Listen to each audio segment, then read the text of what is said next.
આજે આપણે ગુજરાતીમાં ચેપ્ટર નંબર 4 ભૂલી ગયા પછી આ ચેપ્ટરનો અભ્યાસ કરવાનો છે. તો આ ચેપ્ટરના લેખકનું નામ છે રઘુવીર ચૌધરી. તો સૌપ્રથમ આપણે તેમનો પરિચય જાણી લઈએ. રઘુવીર ચૌધરીનો જન્મ 5/12/1938 માં થયો હતો અને આ પાઠ છે એનો સાહિત્ય પ્રકાર છે એકાંકી. તો સૌપ્રથમ આપણે લેખકનો પરિચય જાણી લઈએ. રઘુવીર દલસિંહ ચૌધરીનું વતન બાપુપુરા, જિલ્લો ગાંધીનગર છે. નવલકથા, વાર્તા, નાટક, એકાંકી, નિબંધ, વિવેચન, રેખાચિત્ર, પ્રવાસ, ચિંતન, સંપાદન એમ સાહિત્યના મોટાભાગના પ્રકારોમાં તેમનું નોંધપાત્ર પ્રદાન છે. અમૃતા, વેણુવત્સા, ઉપરવાસ, કથાયત્રી, રાગણી, ગોકુળ, મથુરા, દ્વારકા, સોમતીર્થ તેમની નોંધપાત્ર નવલકથાઓ છે. આકસ્મિક સ્પર્શ, નંદીઘર, પ્રાણ પ્રતિષ્ઠા તેમના મહત્વના વાર્તા સંગ્રહો છે. અશોકવન, ઝૂલતા મિનારા, સિકંદર સાની નાટકના અને ડીમલાઇટ, ત્રીજો પુરુષ એકાંકીના નોંધપાત્ર સંગ્રહો છે. સહરાની ભવ્યતા અને તિલક રેખાચિત્રના પુસ્તકો છે. તેમની રંજીતરામ સુવર્ણચંદ્ર ગુજરાતી સાહિત્ય અકાદમી એવોર્ડ અને સાહિત્ય અકાદમી દિલ્હીનો એવોર્ડ, દર્શક એવોર્ડ તથા સાહિત્ય માટેનો સર્વોચ્ચ રાષ્ટ્રીય જ્ઞાનપીઠ પુરસ્કાર એનાયત થયો હતો. આ એકાંકીમાં સંબંધ, વિચ્છેદ અને ફરી સંબંધ બનાવવાની ઘટનાઓ છે અને તેનું કારણ પિતા વિરાટનું પુત્રી મનીષાની ક્ષમતા વિશેનું અજાણપણું છે. મનીષા અને નરેશ લગ્ન ન કરી શક્યા પરંતુ તેમનો પ્રેમ જળવાયો છે. આબુ ઉપર પર્વતારોહણ દરમિયાન એક કુટુંબને રીછથી બચાવવાનું મનીષાનું પરાક્રમ સૌને નવેસરથી વિચાર કરવા પ્રેરે છે.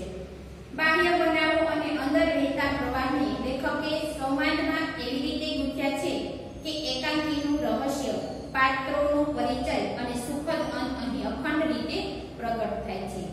લેખકની સંવાદ શક્તિ આ એકાંકીને બળકટક બનાવે છે. હવે આ એક એકાંકી છે પણ અહીં આપણને નાટક રૂપે મૂકેલી છે. આ પાઠની અંદર આપણને પાત્રો જોવા મળે છે. તો પાત્રોના નામ આપેલા છે સલોની, નરેશ, મનીષા, કનોજ, આનંદ અને વિરાટ. આ પાઠની અંદર આટલા પાત્રો આવે છે અને આ પાઠ છે સરસ રીતે આપણને સમજાય એવો છે અને મજા આવે એવો છે. આ પાઠમાં આપણને શીર્ષક આપેલું છે ભૂલી ગયા પછી. ભૂલી ગયા પછી ફરીથી એ જ વાત શરૂ થાય છે. એટલે અહીં ભૂલી ગયા પછી ફરીથી એ જ વાત આવે છે એટલે પાઠનું શીર્ષક એવું આપેલું છે. આ પાઠની આપણે ટૂંકમાં પરિચય જાણીએ તો નરેશ અને સલોની એકબીજાને મળે છે અને વાર્તાલાપ કરે છે. એ જ સમયે મનીષાનું ત્યાં આગમન થાય છે અને મનીષા છે એ સૌ પહેલા એટલે કે શરૂઆતથી જો નરેશની સાથે પ્રેમ કરતી હોય છે પરંતુ તેના પિતા વિરાટ બાબુ છે એ મનીષાના સમજી શકતા નથી અને મનીષાને ન સમજી શકતા એ નરેશની સાથે લગ્ન કરવાની ના પાડે છે. એટલે બંને વિખૂટા પડી જાય છે અને આબુ પરના પર્વતારોહણ દરમિયાન એ ફરીથી એકબીજાને મળે છે અને એ સમય દરમિયાન મનીષા છે એક બાળકીને રીંછના મુખમાંથી બચાવે છે. ત્યારે આ દ્રશ્ય જોઈ અને વિરાટ બાબુને એવું લાગે છે કે મનીષામાં તો ખૂબ તાકાત છે અને તે મનીષાનું આ રૂપ જોઈ અને ખુશ થાય છે. મનીષાને ઉચકી લે છે અને ખૂબ અભિનંદન આપે છે. આ પાઠની અંદર આવું આપણને વર્ણન જોવા મળે છે. તો સૌપ્રથમ ચાલો આપણે પાઠ કરીએ કે પાત્રો સલોની, નરેશ, મનીષા, કનોજ, આનંદ અને વિરાટ. આબુ પર પર્વતારોહણ શિબિરમાં આવેલા સલોની અને કનોજ ખભે દોરડા ભરાવી સ્ફૂર્તિથી ચાલ્યા કરે છે. એમની વચ્ચે એક બાળપણના સ્નેહી નરેશને જોઈને મનીષા ભાષણ કરતા અટકી ગઈ.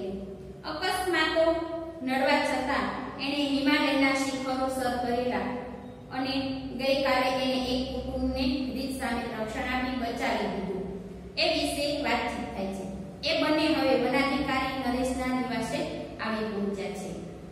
સલોની કહે, નરેશભાઈ, ગઈકાલે ચારેકના અરસામાં તમે ભરત બેંક પાસે થઈને પસાર થયા હતા? નરેશ પુસ્તક બાજુમાં મૂકતા નરેશ કહે, હા. તમે લોકો એ વિસ્તારમાં હતા તો મને બોલાવ્યો કેમ નહીં? અહીં જંગલમાં કોઈ ઓળખીતો અવાજ કાને પડે એવું બનતું જ નથી. મને કોઈએ બોલાવેલો? એટલે અહીં સલોની અને નરેશ આ રીતે વાત કરી રહ્યા છે. સલોની કહે, ના, તમને જોઈને કોઈક બોલતા અટકી ગયેલું. અને આ અટકી ગયેલું તે કોણ? તો આપણને ખ્યાલ આવશે કે મનીષા.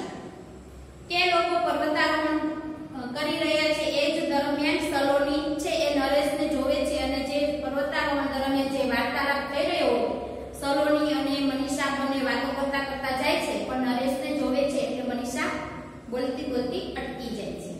અને જ્યારે એક સલોની છે એ ફરીથી નરેશને મળે છે ત્યારે આ વાત ત્યાં રજૂ થાય છે કે તમને જોયા અને જોઈને જ કોઈક વાત કરતું અટકી ગયેલું. નરેશ કહે, મારા જેવા સાદા માણસને તારી આ ગોપિત વાણી નહીં સમજાય. ગોપિત એટલે અટપટી. તું આ શું કહેવા માંગે છે એ મને કંઈ સમજાતું નથી. સલોની કહે, લો આ સમાચાર વાંચો. લો એમાં ફોટો છે અને સમાચાર તમારા માટે અજાણ્યા નથી. બધા પર્વતારોહકો જાણે છે. દીદીએ રીછના હુંડલામાંથી પેલા સુરતી કુટુંબને બચાવ્યું નહોતું. એટલે દીદી એટલે જે સલોની છે એમની દીદી છે. એટલે એમ કે છે કે દીદીએ આ ફોટામાં તમને જોવા મળશે. આ ફોટાને જોશો એટલે તમને બધો જ ખ્યાલ આવી જશે. તમને આ વાતથી અજાણ નથી કે પેલું એક સુરતી કુટુંબ છે સુરતમાંથી આવેલું જે પર્વતારોહણ કરી રહ્યું હતું એ સમયે એ કુટુંબને રીછના મુખમાંથી બચાવ્યું હતું. એ વ્યક્તિને તમે ઓળખતા જ હશો. કનોજ કહે, અહીંના રીછ વિશે તો નરેશભાઈ જાણતા જ હશે. એટલે અહીં કનોજ કહે છે કે એ અહીંના રીછ વિશે તો જાણે જ છે. નરેશ કહે, હા, એ માનવ પક્ષી નથી હોતા. અહીંના રીછો છે એને અમે જાણીએ છીએ માનવ પક્ષી નથી એટલે માણસોને ખાતા નથી. માણસનું ભક્ષણ નથી કરતા. માણસને જોઈને જનૂનથી પ્રતિકાર કરે છે. એટલે કે માણસને જોવે છે એટલે એનામાં જનૂન ઉપડે છે અને માણસો તરફ એ દોડે છે. એમના હાથના પંજા આપણા મોં પર બાટી ગયા તો ભારે જોખમ અને આ સમાચાર મુજબ તો ભાગ્યે જ બચત. લેખક કહે છે કે માણસોને જોઈને એમના તરફ દોડે છે. એમનામાં જનૂન ઉપડે છે. માણસોને જોઈને એ દોડે છે ને એમના હાથના પંજાના નખ છે વાગી જાય તો આપણને વાગી જાય છે અને લોહી નીકળે છે અને એમના હુમલાથી બચવું જોઈએ અને ભાગ્યે જ બચી શકાય. 8-10 વર્ષના બે બાળકો સાથે નીકળનાર એક કુટુંબને ધન્ય છે. નરેશ કહે છે કે આ 8-10 વર્ષનું જે બાળક હતું એમને જ્યારે રીછે પકડી લીધું અને પેલી વ્યક્તિએ તેમને બચાવ્યું એટલે કહે છે કે એમનું કુટુંબ ધન્ય છે. કનોજ કહે, કદાચ રસ્તો ભૂલ્યા હશે અથવા અમારી ટુકડીને દૂરથી જોઈને ટૂંકો રસ્તો લીધો હશે. કનોજ કહે છે કદાચ એ લોકો રસ્તો ભૂલી ગયા હશે અથવા તો અમારી ટુકડી ત્યાં હતી એટલે કદાચ એ બીજા રસ્તે ગયા હશે. સલોની કહે, એમને ખબર હતી કે અહીં કોચ તરીકે સેવાઓ આપતા બહેન સુરતના છે મનીષા દેસાઈ. એ લોકોને કદાચ ખબર હશે કે અહીં જે કોચ છે એ મનીષા દેસાઈ સુરતના છે. નરેશ કહે ધીમેથી, મનીષા સુરત ખેર જે હોય તે સારું થયું. મનીષા ને નરેશ પહેલેથી જ ઓળખે છે એટલે મનીષાના શબ્દ સાંભળતા જ એ ધીમેથી બોલે છે, મનીષા સુરત કોણ? ખેર જે હશે સારું થયું તે બચાવી લીધા.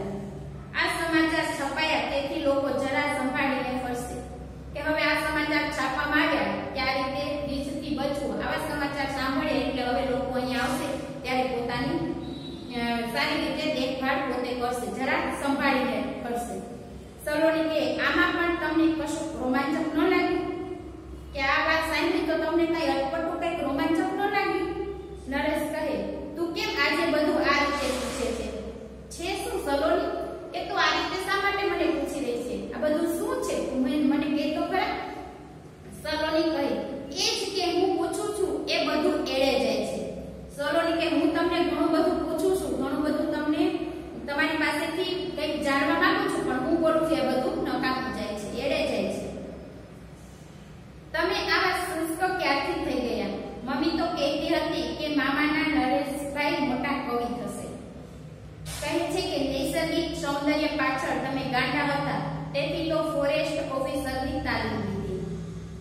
કે મમ્મી તો આમ કહેતી હતી કે નરેશભાઈ છે મોટા કવિ થશે, પણ તમે તો સાવ વિચિત્ર, સાવ શુષ્ક બની ગયા. હું જે કહું છું તે તમે સમજી શકતા નથી, અને તમે તો નૈસર્ગિક સૌંદર્ય એટલે કે કુદરતી જે સૌંદર્ય છે એના માટે તો તમે ગાંડા થઈને ફરતા, એટલે તમને એ ખૂબ ગમતું હતું અને એટલા માટે તમે આ ફોરેસ્ટની અંદર આવ્યા છો અને ફોરેસ્ટના ઓફિસર બન્યા છો. નરેશ કે એમાં તથ્ય હશે, એમાં એનું કંઈક કારણ હશે, પણ મારી રીતે કહું તો નરેશ કે એમાં તથ્ય હશે, પણ મારી રીતે કહું તો હું માનવ હૃદયના સૌંદર્ય પાછળ ગાંડો હતો. પ્રકૃતિ એની બાહ્ય છબી હતી, પણ જીવનમાં એક અણધારી ક્ષણ આવી ઊંડો આઘાત કરી ગઈ. મૂળ વસ્તુ ગુમાવ્યા પછી એમાં બાહ્ય છબીનો આ નૈસર્ગિક સૌંદર્યનો પણ એટલો મહિમા ન રહ્યો. હવે માત્ર નોકરી કરું છું, અલબત્ત નિષ્ઠાથી. અહીં નરેશ કહે છે કે હું એક હૃદયના સૌંદર્ય પાછળ ગાંડો હતો, અને એ હૃદયનું સૌંદર્ય હતું એ કોણ હતું? મનીષા.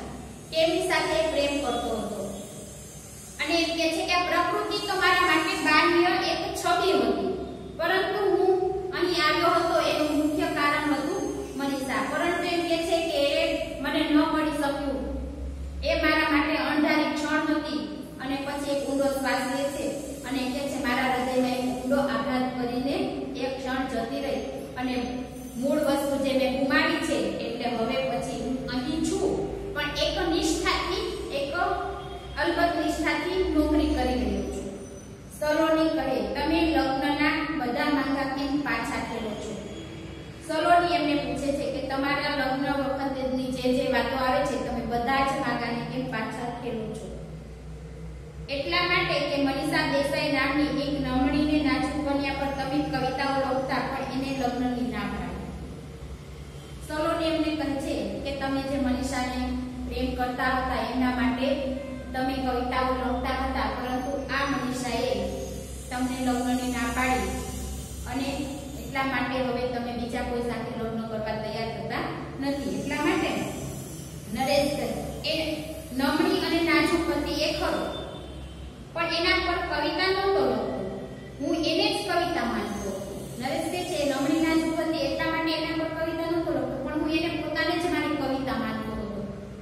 અને બીજું, એને ના નહોતી પાડી, ખેર એમને ના નહોતી પાડી, ના તો એમના પિતાએ પાડી. ખેર એટલે જે થયું એ નાજુક કન્યાનું નામ મનીષા હતું, અટક દેસાઈ, અને ગામ સુરત હતું. તેથી આ ખળતળ અને નિર્ભય કન્યાને હું મારા પૂર્વ જીવનની મનીષા માની લઉં. હવે તો એની અટક પણ બદલાઈ ગઈ હશે. હવે એમ કહે છે કે આ તમારું પૂર્વ જીવન હતું, હું એવું માની લઉં છું, કારણ કે હવે તો એમની અટક બદલાઈ ગઈ હશે એવું એ માને છે. કઈ રીતે? તો આપણે કઈક હવે તે મનીષાના લગ્ન થઈ ગયા હશે, બીજે સાસરે ગઈ હશે, અને હવે એમની સાથે દેસાઈની જગ્યા બીજે કોઈ અટક જોડાઈ ગઈ હશે. સલોની કહાને ન બદલાઈ હોય તો? સલોની કહે છે જો અને અટક ન બદલાઈ હોય તો? જે વ્યક્તિ નાજુક અને નમણી હોય એ જ ખળતલ અને નિર્ભય ન થઈ શકે? જે નાજુક અને નમણી હતી એ જ વ્યક્તિ આજે નિર્ભય અને ખળતલ બની ગઈ હોય તો? એવું ન બની શકે. આ મુદ્દા પર તો અમને કુમારી મનીષા દેસાઈએ એક દિવસ ભાષણ આપેલું, જુઓ જરા ફોટો ધ્યાનથી જુઓ. આ રીતે સલોની છે એ મનીષાનો ફોટો નરેશને બતાવે છે કે આમને એક દિવસ મનીષા દેસાઈએ ભાષણ આપેલું, અને આ ફોટાની અંદર જુઓ, તમને ધ્યાનથી જોવા પડશે. નરેશ આમ કહે આંખો તો એવી જ છે, પણ સૈનિક બાળા જેવો યુનિફોર્મ ના ના સલોની એ ન હોય. કે હા આંખો તો એ મનીષા જેવી જ છે, પરંતુ આ તો સૈનિક બાળા તરીકેનો ફોટો છે, તો એ તો ન જ હોઈ શકે. સલોની કહે તમે આ ફોટા સાથે તમારી કલ્પના મૂર્તિને સરખાવો છો કે મૂળ વસ્તુને? મનીષા દેસાઈને સલોની કહે છે કે તમે અહીં કલ્પના કરી રહ્યા છો કે મૂળ મનીષા દેસાઈને જ અહીં જોઈ રહ્યા છો? નરેશ કહે એ મનીષાનું આવું રૂપાંતર મારે અભિનંદન આપવા આવવું જોઈએ જો ખાતરી થાય તો. નરેશને આશ્ચર્ય થાય છે એટલે કહે છે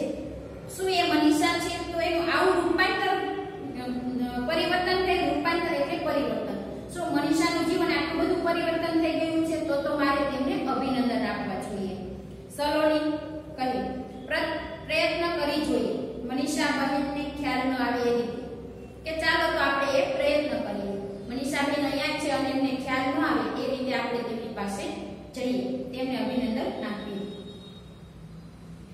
નરેશ કહે, કનોજ તું આનંદને અહીં મોકલશે, હું પછી એની સાથે કેમ્પ પર આવી જઈશ. નરેશ કનોજને કહે છે કે તું આનંદને અહીં મોકલજે અને હું એની સાથે પછી કેમ્પ પર આવીશ. સલોની કહે, ચાલો વરંડામાં બેસીએ. વરંડા એટલે જે એમનો એક બનાવેલો તંબુ છે તે.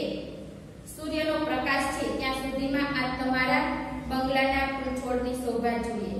કે ચાલો વરંડામાં જઈએ કે જ્યાં પોતે રહે છે, રહેણાંક કરેલું છે, તેને ફરતી બાજુ વરંડો બનાવેલો છે, આપણે કહીએ વંડો. ત્યાં ફરતી બાજુ સૂર્યનો પ્રકાશ પડે છે અને ત્યાં ફૂલ છોડ પણ ખીલેલા છે. એટલે ચાલો આપણે ત્યાં જઈએ અને ત્યાં જઈને આ બધું જોઈએ. નરેશ કહે, તું ચાલ, ખુરશીઓ હું લાવું છું. મારી અત્યાર સુધીની નોકરીમાં આ સૌથી સુંદર મકાન મળ્યું છે. જાણે કે હું અહીંનો માનવ બનતો મહેમાન ન હો. નરેશ કહે છે કે તું જા, હું ખુરશીઓ લઈને આવું છું અને મારા માટે આ સરસ મજાનું એક મને મકાન મળ્યું છે. અને સરકારી જે કર્મચારીઓ હોય એમને રહેવા માટે આ રીતનું મકાન મળતું. અહીં આ નરેશ ફોરેસ્ટ ખાતાના એક ઉપરી અધિકારી છે એટલે તેમને પણ અહીં મકાન મળેલું છે. એટલે કહે છે કે જાણે હું અહીંનો માનવ બનતો મહેમાન છું અને મને સરસ મજાનું અહીં મકાન રહેવા માટે મળ્યું છે. સલોની કહે, અરે પેલો ગુલમોર કેવો ખીલ્યો છે. ગુલમોર એટલે આપણે એક વૃક્ષ છે અને આપણને ખબર છે કે સરસ મજાનો ખીલે એટલે કે એમાં ગુલમોરની અંદર લાલ રંગ નાખવું લાગે અને સરસ રીતે એ ખીલી ઉઠ્યો હોય. નરેશ કહે, એની ઉંમર ખબર છે? આપણા બંનેની ઉંમરના સરવાળાથી પણ વધારે હશે. નજર પડી ત્યારે મને પણ આવો જ પ્રશ્ન થયેલો. આટલું ગળગુજાર, આટલું પ્રફુલ્લિત થઈ શકે? નરેશ કહે છે કે તને ખબર છે કેટલા વર્ષનું છે આ વૃક્ષ? ઘણું બધું મોટું વૃક્ષ છે કે તારી ને મારી બંનેની ઉંમર ભેગી કરી અને સરવાળો કરી અને જેટલા વર્ષ થાય, જેટલો સરવાળો થાય એનો કરતા પણ વધારે ઉંમરનું આ વૃક્ષ છે. છતાં પણ એમ કહે છે કે મને આશ્ચર્ય થાય કે આટલું મોટું આ વૃક્ષ થઈ ગયું અને આટલું બધું ખીલી ઉઠ્યું, આટલું બધું પ્રફુલ્લિત થઈ શકે છે. દૂર જોતા, અરે આ પેલો દોડતો આવે એ તો મનીષાનો નાનો ભાઈ. આટલા વર્ષે બાળક જ રહ્યો, બરાબર 4-4.5 વર્ષે હું એને જોઉં છું અને દૂરથી એક વ્યક્તિ દોડીને આવે છે, બાળક દોડીને આવે છે. એને જોઈને નરેશ કહે છે કે આ તો પેલો દૂરથી દોડીને આવે એ તો મનીષાનો ભાઈ છે. હું આજે એને 4.5 વર્ષ પછી જોઈ રહ્યો છું. અને આ રીતે અહીં આ પાઠની અંદર આપણને જોવા મળે છે કે નરેશ અને સલોની વચ્ચે જે વાર્તાલાપ થાય છે એમાં વારંવાર મનીષાનું વર્ણન કરવામાં આવે છે અને મનીષાની યાદ નરેશને તાજી કરાવવામાં આવે છે. તો અહીં સુધી આપણે